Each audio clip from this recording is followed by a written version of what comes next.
We're getting a little fancy. We're putting signboards on the pocket trawler. Hi, I'm Joe, and welcome to Motor City Boat Werks. Let's get to work.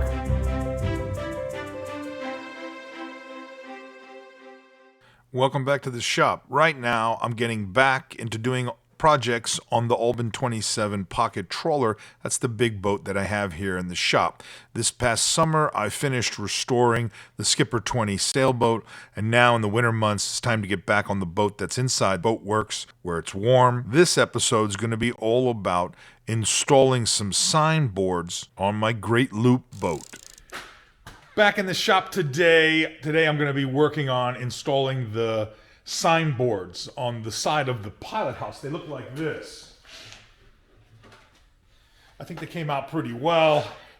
They're going to get mounted on the side of the pilot house up here. I think they're going to look pretty good. So let's talk about what a signboard is and my tips for doing something like this on a budget. When you restore a boat, you often like to change the name. In the old days, names were put on a boat. Maybe you painted it on. Nowadays, we use a vinyl decal lettering. You can get this at a store, at a sign shop, or you can make it yourself. Depending on the size of the lettering and the font, well, it can cost like $100, especially if you're doing a small sailboat where you have the name on both sides of the boat. Well, it's 2 times whatever the sign lettering cost. One of the things you can do to try and reduce that cost is make the lettering yourself. And you do this using an old Cricut cutting machine. People doing scrapbooking, they use these machines to cut out shapes and letters out of cardboard. You can also use one of these machines to cut out vinyl decal lettering. And you can find an older machine for 10 or 20 bucks. You don't need a new one. You can use something that's several years old. These machines allow you to use software to cut out pretty much any font that you want to use and different sorts of shapes and what have you. I've been using my wife's 20-year-old Cricut cutting machine now for several years through several boat restorations. You can buy your vinyl decal material online at Amazon. I'll put a link in the show description. There will be a detailed tutorial on my Patreon account talking about the specs for the equipment that I'm using, the software that I use, and how I do all this on a budget. You can attach your boat name to the hull, but sometimes I like to get a little fancy and do a signboard. A signboard is just a piece of wood that's been finished or painted, and then the decal is attached to it. Sometimes I'll put a clear coat over that. You need to make sure that your lettering is the proper size. Generally, the lettering has to be 3 or 4 inches minimum in height. The font has to be very clear. It has to be a contrasting color, something that's easy to read. Different states might have different requirements, so you're going to want to check that out. Signboards are not a substitute for having the boat's name on its transom or otherwise marking and naming the boat appropriately according to your state or federal rules. It's just a way to make it a little bit special. If your boat is registered with the U.S. Coast Guard, the letters have to be a minimum of 4 inches. You got to have a name and a hailing port where the boat comes from.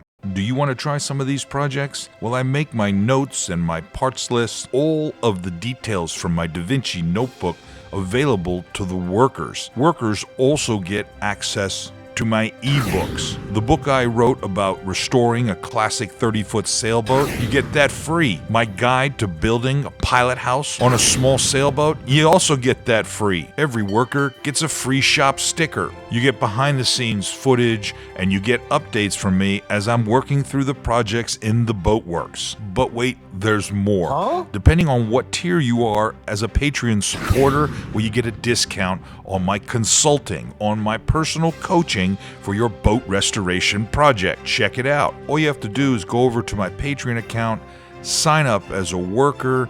Even if you can't afford to support the channel right now, sign up as a free worker because sometimes I give away free information.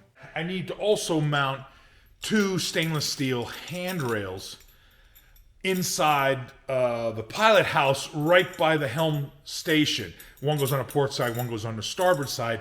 And where these go into the pilot house cabin top, right, is exactly the same position where these signboards go. So you got to kind of come up with a way to mount these. Also have the signboards be on the outside. This mounts through the cabin top. I want to try and hide the nuts that go on the other side with the signboard going over it. What that probably means is that I'm going to go ahead and come up with some sort of spacer to bring the signboard a little bit off of the side of the cabin top there. And that way I'll be able to have the grab rails mounted on the inside. So we're going to kind of do all that today. You might be asking yourself, well, why is he doing this at this point? Like, why are we back inside the cockpit here at the helm, messing with the helm chair, messing with, you know, these grab rails and signboards? Like, what does that have to do? We're supposed to be doing electrical. But what I've decided is that it's very important to have all of the hole cutting and most of the drilling done, because we want to be able to clean the boat really, really well. Vacuum, do some final painting touch-ups, you know, for the interior and stuff like that. And I need to get that done before we start laying the wire. I've already cut the holes for all the switches and panels and outlet boxes and all that kind of stuff. And I'm starting to think about, well, what are the final holes that have to be cut in the boat somewhere that will make a mess, might require some fiberglass repair, or might require some sort of painting to kind of touch everything up before you start installing things. I want to get all that stuff out of the way so I can do a very good vacuuming, wipe down, touch up painting of the boat before I start doing the wiring. Because once we enter into the wiring phase, it needs to be really, really clean. There's nothing worse than having to drill a hole when you've got wire run behind a bulkhead or in a space. Ask me how I know. This happened to me on my Albin 36 classic sailboat. I was installing things, and over time you're like drilling holes on top of yourself where you just laid down wire or put in systems. You don't want to do that. So I'd rather take my time and make sure everything's kind of done in steps. And at some point we can say, okay, I pretty much got everything. I can't think of anything else. Let's clean this thing up and let's put the wire in. So that's what we're working towards. And that brought me to bring in the helm chair again so that I can work on drilling the holes in the base down there. But when I was doing that, then I said, well, where is the handrails going to go at the helm? If you watch my episodes, you know one of my rules is that there has to be a grab rail here at the helm for the helmsman to steady himself or herself while they're, you know, driving the boat. So we've got handrails. This is what originally came with the boat. They were mounted here at the helm, one on each side here. So we need to put them back in, but wouldn't you know it, they go right where the signboards go on the side. The signboards, of course, I've added. I think it's a nice salty feature. And so we got to kind of figure out how we're going to do that right now. It shouldn't be a big deal, but there are some steps involved. I tell you all this because I think it's important for people to understand that even the simplest project, you know, has a lot of things you need to be thinking about. And as all the components of the boat come together and they kind of all are moving towards each other, boom, you have a moment of completion. Well, that's when everything's got to fit. And the best way to do that is kind of think through the process, lay everything out, think about what is interacting with what else and how everything's got to fit, so you don't have any moments later on where something doesn't fit and you got some kind of crisis on your hands. So this is going to go. So on the outside, it looks something like this. There is a window that goes inside here, a sliding window, and it has a teak frame around it. And it overlaps the edge here about 3/4 of an inch. So I've got a piece of tape here. This can't be mounted any closer than where this tape is. I think we have plenty of room here. There's also trim that goes down here all the way around the base of the pilot house, covers up the screws that are there. And I'm not sure how big that is, but I know it can also be milled and material can be taken away to make it thinner. I can't do that up here where the frame is, so this is the dimension that really is important.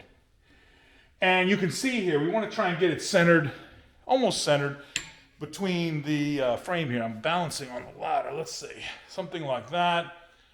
Okay. I think this is right here. Boom, something like this. Looks like something goes right there. Perfect. So the helm chair is right here. This goes right here. This is long enough to go through here and get a nut on it with a washer. And I believe all we're going to have to do is raise push out the signboard, you know, just enough to be able to put a nut on here. This will get installed first. This will get installed first. And then signboards will get installed last. So I think that's a good idea. We're going to need a spacer behind the signboard, which shouldn't be a big deal. And if we're lucky, man, it might not even have to be much more than a 3/4 inch Kusa board or something like that. And we'll fiberglass that on there. So, all right. The first thing we do is let's get these handles installed. They're kind of nice. I like them. They're simple. They're nice. They work really well. They're original parts, and one of my rules is to always try and reuse original parts, even if you relocate them, even if you clean them up or modify them. These original parts tend to be better than quality than what you can buy today, especially on a boat that's 40, 50 years old. All right, so we got to do that. We also got to come over here. We also got to come over here, and we're going to need to re-drill the holes. I filled in the old holes. We got to re-drill new holes, and that will mount the helm chair right here.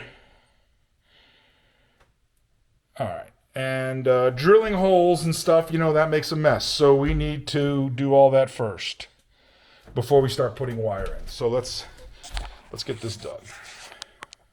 All right, so to do this, we need to make this side the same as the other side, so everything's kind of symmetrical. We also got to take into account that nothing is symmetrical on the boat. So it's really about kind of eyeballing it and seeing what symmetrical should be, and then making sure that it looks okay to the naked eye.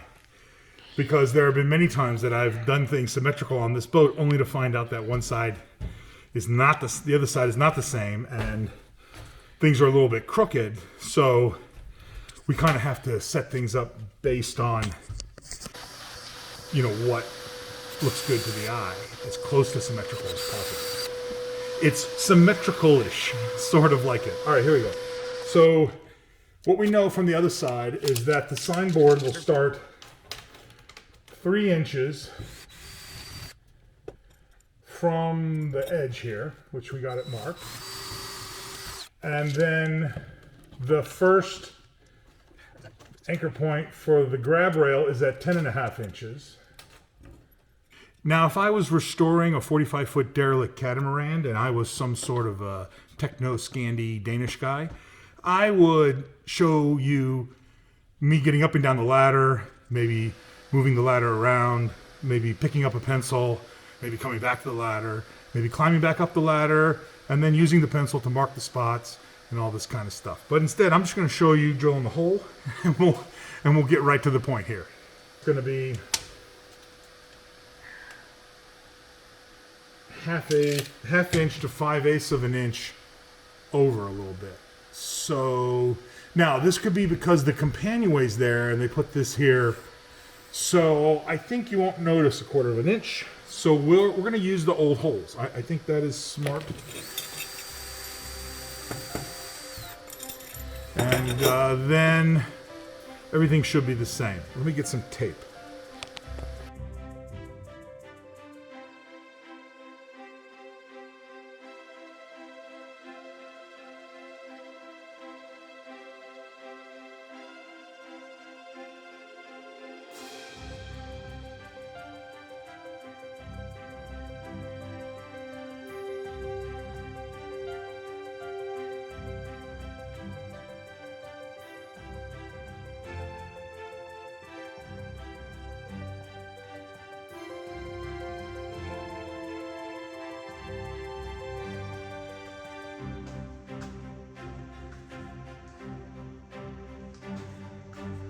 Simple. I think it looks good. This is a project that you might want to try if you're restoring an old classic boat.